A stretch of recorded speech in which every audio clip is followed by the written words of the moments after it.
right. Good afternoon, everybody. How you doing? I tell you what, I got a fascinating conversation for you here this afternoon. It's going to be all about our veterans, and I am here with Sandra Bryan.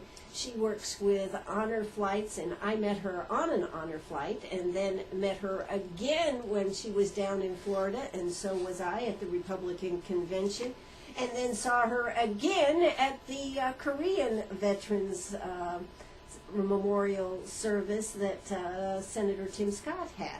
So, Sandra, how you doing today? I am doing fabulous. Great to be here in Greenwood. So she says. She accepted this invitation before she knew where Greenwood was. No, it's not that bad coming from It is not. It's a pretty drive. Yeah, it is a pretty drive. So, you are constantly working with our veterans and helping out. In fact, you were the one that was making sure on the flight that I was on that everybody had snacks and water and just taking care of them. How long have you been working with honor flights? Since its inception, I started out as a guardian and then was able to go in as a captain later on. A captain, yeah. Captain. Captain, okay. Captain Sandra Bryan Yes. here today, reporting for duty. Well, it is an amazing thing what they have done with that. And, of course, now they're starting, because we're losing so many of our World War II vets, we're starting to do more Korean honor flights. Correct? That's right. Exactly. We started that, I think, 2 flights ago. And we now have another queue list. I haven't checked recently, but probably 130 veterans, and probably 80% of those are going to be Korean veterans on their next flight. You know, when we had the government shutdown and we had all those honor flights, it brought back a lot of memories for me being on the honor flights up there. It's a tremendous experience. How do you feel about it? Oh, as far as when the shutdown and seeing the pictures there, I mean, some of those guys have been on Normandy Beach, and they're not going to let anything stop them like a little barricade. And to see the pictures of even a veteran in a wheelchair holding up a barricade, pulling it aside so people can go in, is pretty exciting. And I think it brought some even more excitement to the veterans themselves. Absolutely. Yeah. They just, they still have that spark. And, you know, one of the things that I thought was so terrific on the honor flight was the engagement of everybody that was involved. You know, it was like if they had pains or old and tired on the honor flight, they were not any of those. They were energized and engaged. I have some of the flights I've been on. In fact, I went on the Myrtle Beach inaugural flight, and I also was a captain and a guardian at the same time, so I had multitasking on that one. But my veteran was probably 6'5", and he did not want to go in a wheelchair. But when we stopped at the changing of the guard, it was another parking place, and we had to go up the hill. He said, "Well, I don't think I'm going." I said, "You're getting in that wheelchair," and I did not mind pushing him up there for it. So, but yes, they are very proud, and they don't like to get in the wheelchair unless it's necessary. That's right. So, what makes you keep going back and back?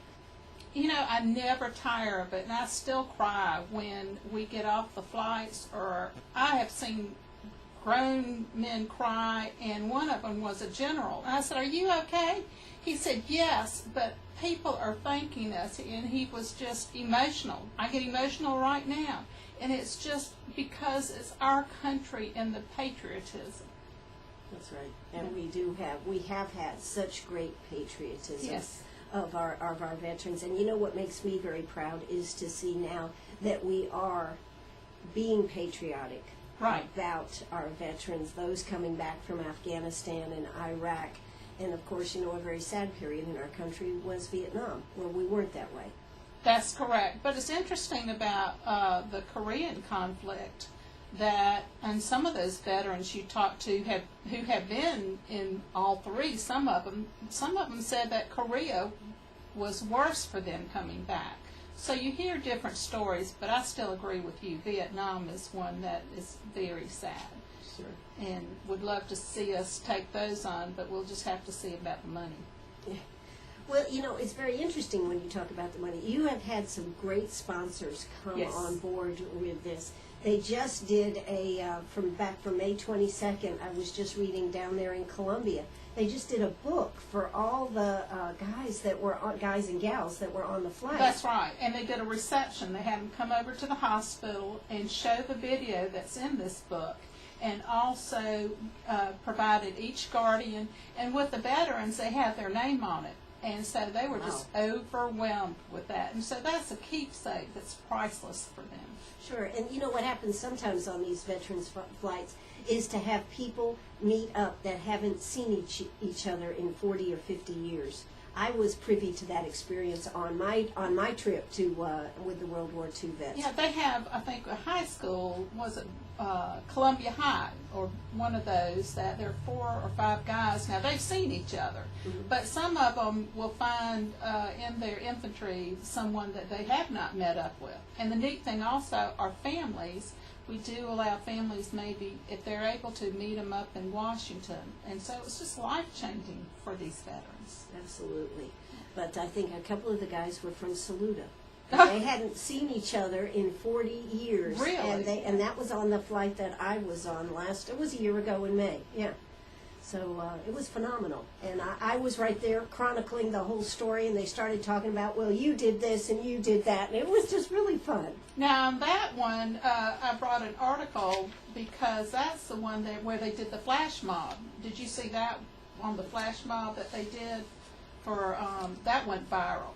Oh, no. And that was from the May 2012 flight, where this man said, I want to know what all these people are there for, and he videotaped it, and it went viral over several of the newspapers. No, I didn't know that, yeah. So you'll have to Google that, Flash Mob Honor Flight, and your flight will come up. Wow, how about that? Well, I just thought it was so tremendous. When you get to Washington, first they give you a nice, we went out of Columbia, but we need to mention there's also one out of Greenville, Myrtle Beach, and Charleston. So Charleston slowed down, and Greenville is where it originally started, and it's called Upstate Honor Flight. That's right. So if people want to find out more about it, how can they find out more, Sandra? They can go to the websites. I wrote those down. honorflightsc.org, and I apologize, honorflightsc.com is our website, and we should have links to the others, but I've got those here. The other is honorflightupstatesc.com, honorflightmyrtlebeach.com, or honorflightlowcountry.com for Charleston. Charleston slowed down a little bit, but I know that Myrtle Beach has one coming up in April 2014, as we have ours in May of 2014. And, you know, there are honor flights going in. Now it's all over the nation, correct? Yes, yes. That's correct. But it hasn't been that long that the whole organization has been going on, has it? Or has it? It has been. And they're still catching on other areas. And again, it's because of the money and whether they can do it or not. And it takes a lot of time to put one together, too. Sure, it takes some very studious volunteers and everything to put this together. But what we started to talk about that we didn't, but Lexington Medical Center, didn't they come on board and sponsor one? Yes. Yes. They sponsored our last flight for May 2013. And let's see, South Carolina Blue Insurance, Blue yes, Shield. PGBA, Blue Cross, has sponsored one. In fact, they're going to be our sponsor for the May 7th, 2014 flight. And the neat thing about the sponsors, and also let me talk about South Carolina Electric Co-op. Yes. Not only one, but they did 2 flights for us. And it's because of the success. They even have a book for their first flight that features some of their veterans that you can go to the Electric Co-op website and purchase that book. I have that book. Yes. Yeah, there you go. Well, I might look at that. Okay, I'll get the book out for you.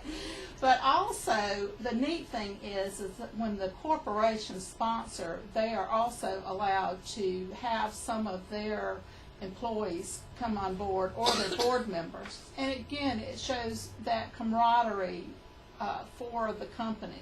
Sure. And like with the co-op, their first flight, they had all of the board members or employees be the guardians on that flight. So that's a great experience for the company employees to participate in. Sure. And there's no cost to the veterans to go on the flight. That's correct. That's right. Hey, I'm Ann Eller. I'm here with Sandra Bryan. We are going to hear a quick word from our sponsors, and we'll be right back. Oh, that's right. We're right back here, Sharp Facets Gallery. I am Ann Eller. I'm here with Sandra Bryan. We are talking about honor flights. Let me tell you, if you have someone that could benefit from, that was in either the Korean War, World War II, I tell you what, you need to see if you can get them on one of these flights. I have told so many people about it and then found out that they ended up going on the flight or put in for it. It's just one of those experiences that, you know, pictures are great. All these other things are great. But being there and being part of that, it's indescribable. It is. And it's life-changing. That's the big thing about it. And we have, you know how veterans are. They say, well, I've been up to the monuments. I've seen the World War II. I don't need to go again.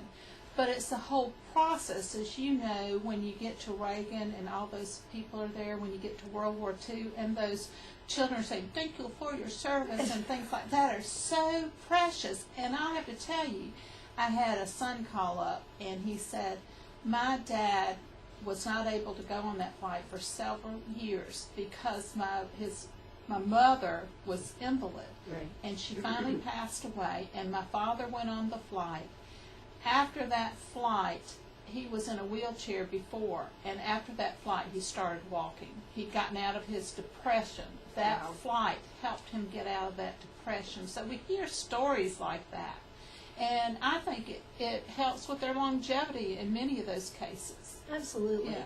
And what I thought was so amazing was being at the World War II monument and seeing high school age students coming over and thanking them for their service. And you know, you'd say, okay, was this planned? And then you'd look around and they'd be total, you know, that was what would be your first thought. No, it wasn't. Even some of the Asian folks there, tourists, Right. will come up to them. And I tell you what, the Korean monument just impresses me so much for the wreaths that are there from the Korean Commonwealth, from the Korean people. Right. That is just phenomenal that there are fresh flowers there all the time. That's one of my favorite monuments because they look like they're just about to come out at you. And that's on my bucket list to go up there at dusk to see it, because I can only imagine what it looks Yeah. like then. Exactly. But you spend the whole day just enjoying, being thanked. They don't want for anything. I mean, when it comes to lunch, when it comes to snacks, anything that they need. I'm going to tell you what, I think the Honor Flight group, the people that put this on, just do an awesome, awesome job. Each one's dedicated, and you think as captain, a lot of people like to have those titles because then they can have other people doing it. But I Right. can tell you, most of us captains are out there jumping off, making sure of the food, going up and down the aisles and seeing what they need, and making sure that they're kept hydrated because it's usually hot when we go, or making sure they're warm. And we've been fortunate on some of those flights that the company sponsoring has given them either a fleece jacket or some kind of jacket, which makes it neat too. Sure. But one of the things I wanted to share was the pin. I had a call the other day. The poor fella went in an ambulance because he'd had a heart attack, and he lost his cap, and the son went and bought him another cap, but he was worried about the Honor Flight pin Oh my goodness. that we gave to him. And so I made sure that I mailed him another flight pin, Honor Flight pin. It's amazing what they really appreciate. And the cap, I don't have the World War II, but I've got the cap. And this fella said the other, on a flight a couple flights ago, he said, ma'am, I appreciate that, and it's the first cap that I've worn in the house, and my wife asked me to remove it, and he said, no, Honor Flight gave me that cap, and I am wearing it in the house. Vietnam vet. This one says Vietnam veteran. Yeah, We have they're a great. few Vietnam veterans that go on the flight, and that just happened to be one that I had on hand. But it's just kind of neat what really means so much to them. They're just so proud of Absolutely. that. Yeah. They are. And I like how you give them enough time to be able to hang out, shall we say. It's not like rush, we got to go here, rush, we got to go there. I mean, they spent a good amount of time at the World War II and at the Korean, and then we went, we went to the Marines, to And the World War Iwo II. Jima. Mm-hmm. And that's fascinating. I'm still trying to figure out how that flag, how it moves up as you move around. It's kind of neat for that one. And the guys, it's kind of like hanging out at high school or something, how they hang out and just talk to each other in groups. And they enjoy talking with some of the other veterans that happen to show up too. Well, it was neat when I was on it because this is what I would hear. Hey, radio lady, I got a story for you. Well, now, were you on the flight with our physicians and with Deborah?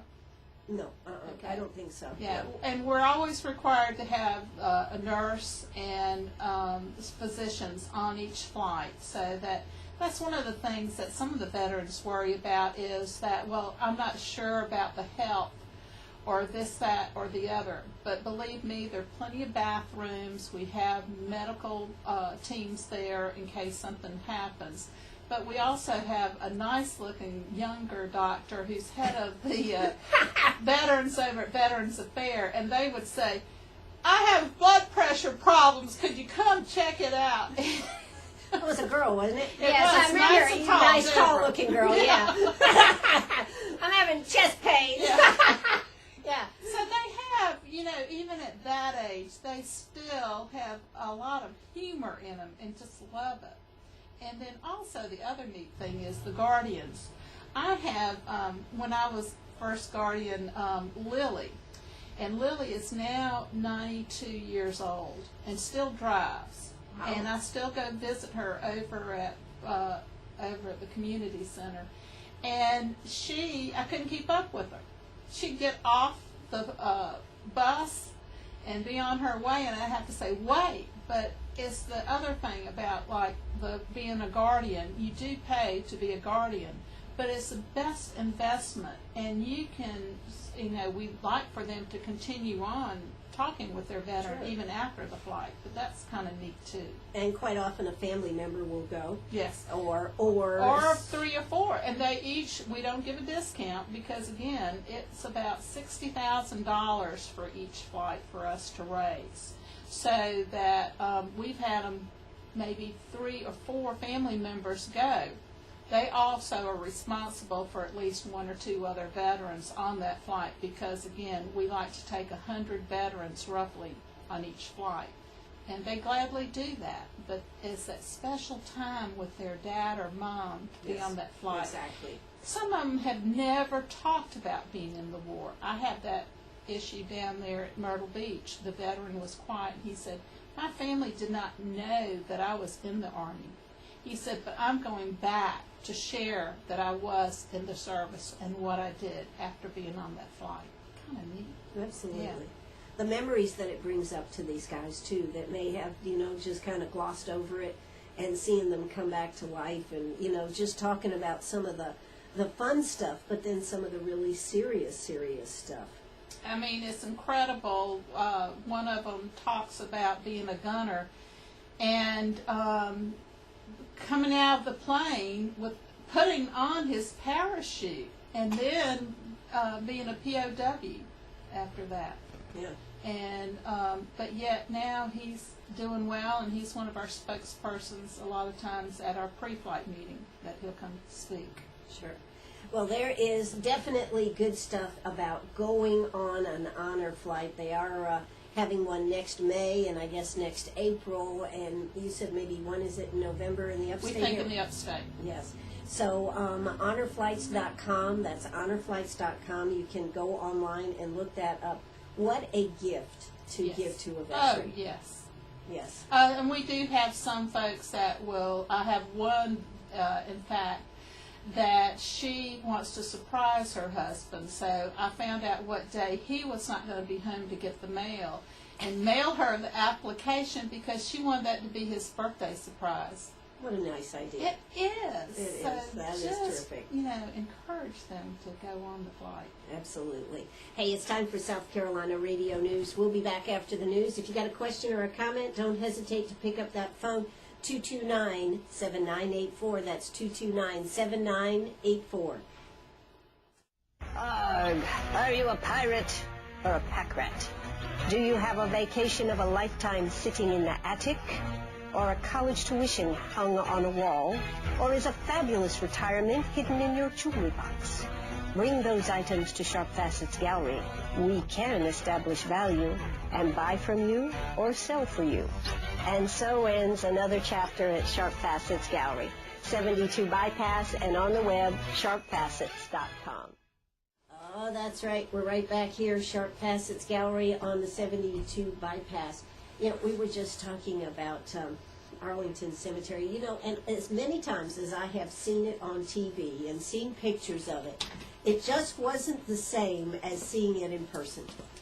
And what do you think about the scrutiny that they give the person they're inspecting that's replacing them? Right. Unbelievable. Yes. Yes, unbelievable. But, yeah, just the hills and hills and hills of the crosses and everything. It is just Very phenomenal. humbling. Yes, it is. It is.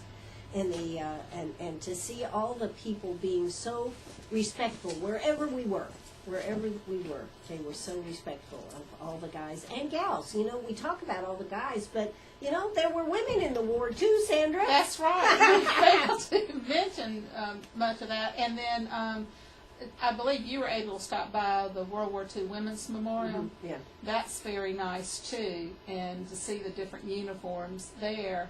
And I mean, it was like they didn't have but as much to as far as uniforms like the men did. That's true. And some of the things that they went through is very interesting to listen to them. Sure. I mean, I talked to one on the flight that had actually been decoding messages from the Japanese out on the West Coast and on an island, you know, and they were all sequestered. Interesting word. Sequestered. That's familiar. Yes.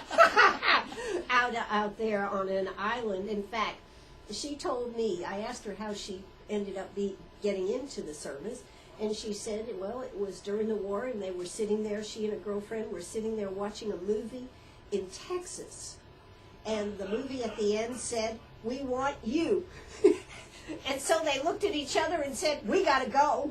And that was how they got into the service. And who would have thought back then that women who were always the ones that stay at home would have done something like that? Sure. That's great. It is. And then, in fact, she was dating a guy. They actually were in the same unit. He got sent to one part, and she got sent to, as I said, the west coast of off of Oregon or Washington. And then he got out because he got sick. So he got out. He trekked all the way up to where she was, asked her to marry him, and they had a problem. And the problem was that all the gals that were up there, because it was all women on this island, wanted to be part of the ceremony, and they had to have somebody stay and keep getting those decoded messages coming in. Oh, that is too funny. It was a great story. Well, and a story, there have been men and women who married while they're in the service, obviously. And I was talking recently to one that from the Korean tribute that we had, and the husband would not get married in uniform. The wife did, but she had a higher rank. And because she had a higher rank, he would not marry her in his uniform because he had the lower rank. Oh, he didn't want to be subservient there. He did not. That's right. That's right. Interesting. Yeah. But there's so many good stories, and you know the history and everything. And of course, you know I know after you leave here, you're going to try to go by the Veterans Administration I'm so here excited about that. because we have our old library. We've built a new library here in Greenwood. The old library has been turned into a Veterans Administration, and it is just such a fabulous place for our veterans. And we have the Lander students have a place out there with their group, and it just goes on, all the things they're able to do. So I'm glad you're going to go by there and see Carrie Bolt, our Veterans Administrator there, and check it out. I certainly will. And let's make sure we talk about that. Well, we are. We're going to talk about that, too. Yeah, coming up on the 10th, though, at the Veterans Administration right here in Greenwood, we're going to have our Veterans Day. We're going to have the parade, and we're going to have the unveiling of the Heroes Museum, the Hall of Heroes Museum. They've been collecting things since early summer, I guess it was. And everything, you know, the one thing that I never thought about is that in South Carolina, we are in a unique perspective because so many places, they only have World War I, World War II. We go all the way back to the Revolution with veterans stuff. Well, I'm certainly going to, maybe even tonight, be able to go by there, which I'm really excited about. But also, if possible, I would love to come back on the 10th for the unveiling. That would be great. That is going to be great. Well, we are going to have an excellent event down there in Columbia at the Township Auditorium. This will be the second one you've had. Why don't you tell us about it? I went to the first one. Fabulous. Oh, I love the tribute show. Bob Hope, the impersonator, he does such a great job. Don't you agree? Oh, absolutely. And the victory bells. And we have shots, and that's something that I don't know if the flight you went on, but at the USO folks will come out, and some of those women have on the red lipstick. Right, exactly. And kiss them on the cheek, and the victory bells. They've done that before. They'll come out of the audience at the tribute show, or did in the past, and they'll kiss one of several veterans on the cheek. I've even seen them sit on their lap. Yes, and sit on their lap, and you know, they just get a kick out of that. And they sing the music of the 1940s. I mean, it is a total. Some of them will get up, even some of the veterans, and dance. Yeah. And the nice thing is, they have a place down there on the floor, very nice for the veterans. And then the rest of us get to sit in the stands, but it's still a tremendous experience. And you cannot beat the price if you're a World War II or a Korean veteran. Is it free? It's free. Yeah. Yeah. I mean, that right there. And plus, we also will provide one additional ticket because we know those veterans, some of them are fragile. Sure. We add one free ticket for that. Can't beat that price. No. So if you are up here in the Greenwood area and would like to go to this, it is going to be Sunday, November 3rd at 3 p.m.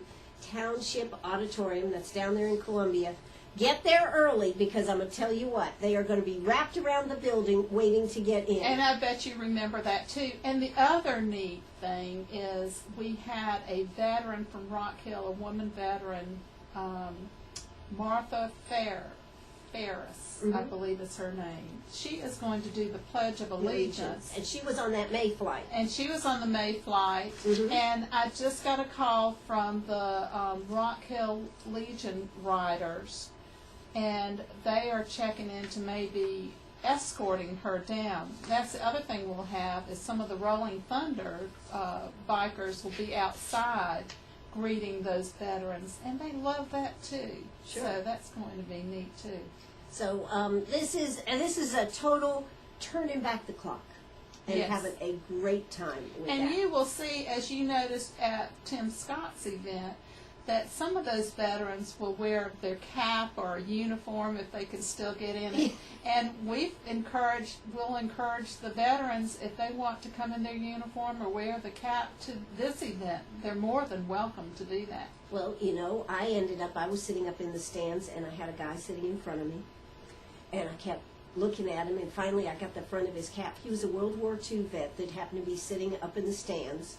I struck up a conversation. We had a great conversation. He was actually from Charleston, had been on the beaches of Hawaii when they started dropping the bombs, and a submarine came in. They went to tell somebody, and they said, no, you never saw that submarine. Well, here it is, 40, 50 years later, they said, yes, you saw that submarine. But up until that point, they told him, no, you never saw a submarine. And that's the one that got sunk on the ground that had the two Japanese in it. Wow. And they were on the beach. He was on the beach with another friend. In fact, they came running through when they were on the beach. They said they always went for a swim around 5 o'clock. And guys came running through and said, get back to the barracks, get back to the barracks. And they were standing there, why? And they go, because the bombs are going to get ready to fall. We're under attack. And they saw that submarine. Now, you know, my uncle, who just recently passed away, he was a Pearl Harbor survivor. And he talks about that he could feel the bullets hitting his boots. I mean, that it came that close. Yeah. We have a guy here who was like 8 or 9 years of age that was in Pearl Harbor living on base there when that happened. And he's been on the show several times, yeah.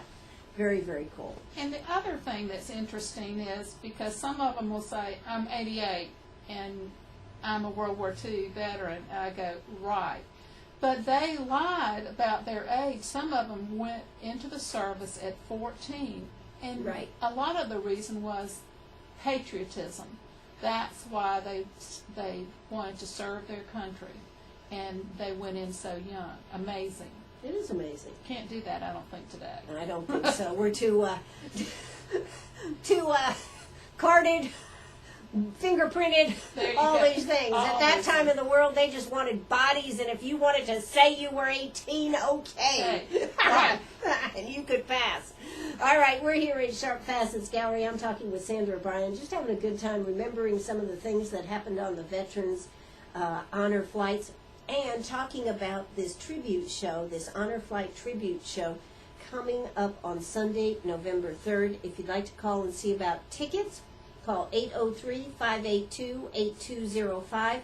Korean and World War II veterans and one guest get in free. So give them a call, 803-582-8205. You will not regret it, and you'll hate it if you miss this event. Hey, we'll be right back. Don't you go away. That's right. We're right back here, Sharp Facets Gallery this afternoon. Kind of cloudy out there, but I tell you what, the sun is definitely shining right here on the radio.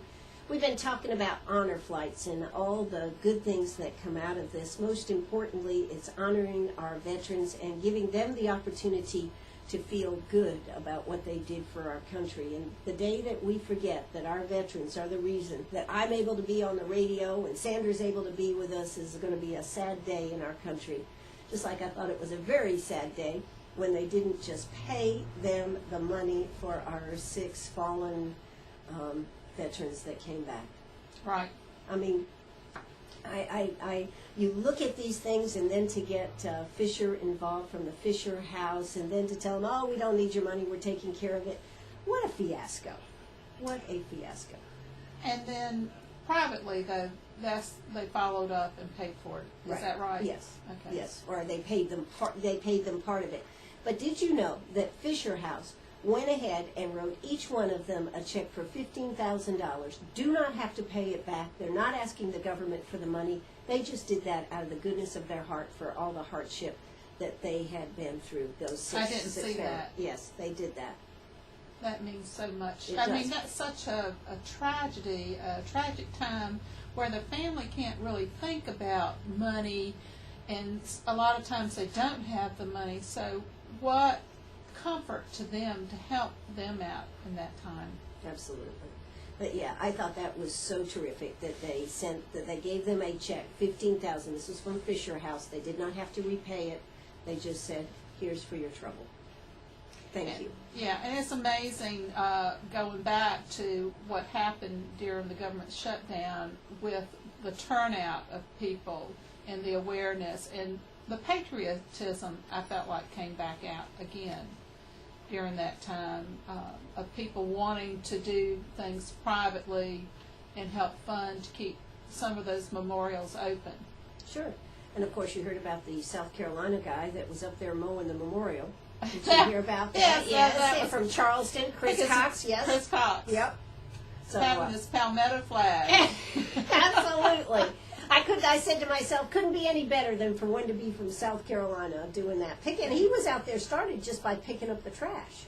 That's what started it. And then he said, I got to mow this place because the veterans were coming in for the Vet March. And that was another viral video that went around, and he got his name out there in several of the shows too. Absolutely, yeah. So, but the honor flights are an awesome way to honor someone that you care about, you love, and maybe you've never had the opportunity to really talk to them. I asked a veteran one time, how come they don't want to talk about it? And I had it explained to me very succinctly.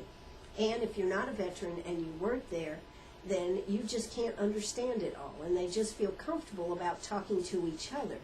And so I think that's what's neat about the veterans, the honor flight, is that it helps them open up. Right. I agree, but some of the hardships, I know on our first flight, one of the veterans had been buried in the snow. and they could not get back to him to pull him out for like a week. And it was like a sense of relief for him when he went on that flight. And it's the hardships a lot of times, but I like that explanation. I haven't had that explained to me, but it makes sense. Yeah, that was Marion Sturkey, who's written several books from the Vietnam War. Oh, right. You know, Okay. Marion Sturkey. Yes. Yeah. So, all right. Well, what else would you like to tell us, Sandra, about going on these flights and being part of it? I think what I like sharing about it is just, again, no matter what the rank is, the humility of these veterans that go on the flight and the appreciation that they have and the family appreciation. And to come back and see these big signs, welcome home and welcome home our hero, those type of things is just so neat. And again, talking and some of the jokes and where the veterans would joke with you. And each time I have a different tour guide. And I'm still learning more about Washington, D.C. Each time I go up there, someone will have a different twist on it. So that's kind of neat, too. Excuse me, you know, we were talking about when they come back out to Washington, D.C. to Reagan, isn't it Reagan? Right. Reagan. And the gals that are out there dancing with the vets, and even if they can't stand up, they're still dancing 1940 styles, just having a great time. I talked to several of the gals about why they do this, and it's just because of our veterans and because it makes them feel good to do something for our vets. And we've had a veteran that was in the wheelchair the whole time on that flight, and then they came back to the airport and got up and they were dancing. And everybody said, "Why weren't you walking?" Exactly. Yeah. So it's just interesting, and it's neat for them, the USO folks, to give their time to come out and welcome. And we like to go on a Wednesday. Mm-hmm. And the reason why we've chosen the Wednesday is because there are less flights, so that you're not jammed up with the other veterans, and plus we don't lose one of our veterans with someone that's a good else. thing. Yeah. And so that they come back out for our flight a lot of times. Wednesday is sometimes not as easy of a day because that's a work day, but for them to bring back those memories of dancing. In fact, I'm not a dancer. And I got out there with one of the gentlemen, and he was such a good leader.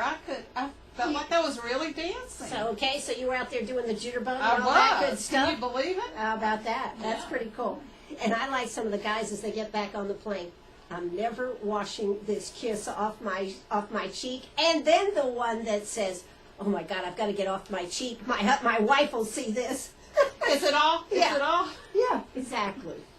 So, and then to come back into Columbia, what a patriotic time with them coming through, and the music and the bands and everything just makes you feel like you were really there for a true homecoming of our heroes. It is. And, I mean, I think the last one we had, I would gather to say 300 people probably came out and welcomed them back. And then, of course, I always tell them, now, if you have some of the beauty queens, we don't want you to be pinching them when you get off, and they just cackle about that. But the other thing that we've done recently is the highway patrolmen come out and will line the hallway there where the walkways are, and they'll Up to be the car. saluting, Yeah. and it's just so neat for that to be happening too.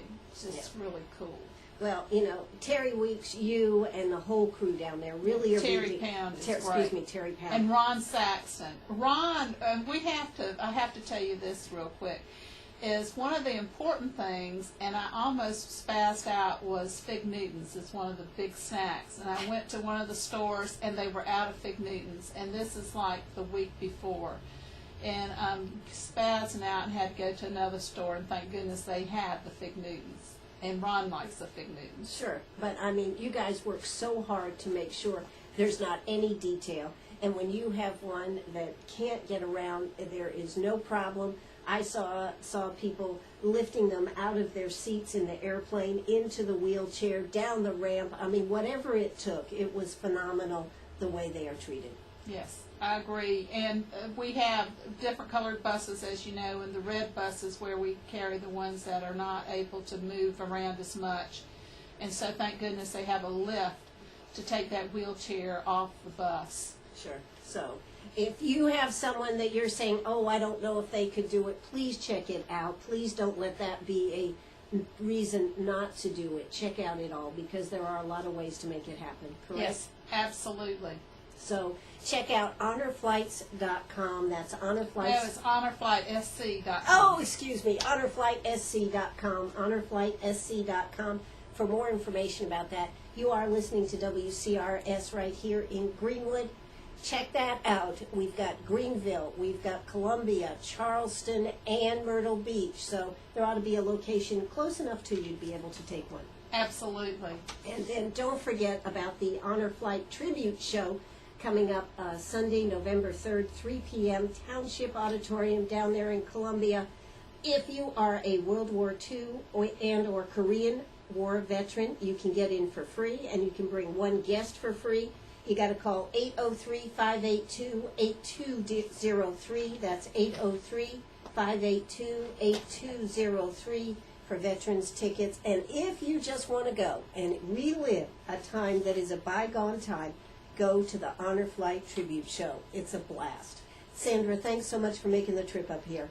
Oh, Ann was glad to do that. Now I know why you're the #1 radio show. Congratulations on that honor. Oh, well, thank you very much, Sandra. That's going to do it for us. Bye-bye, everybody.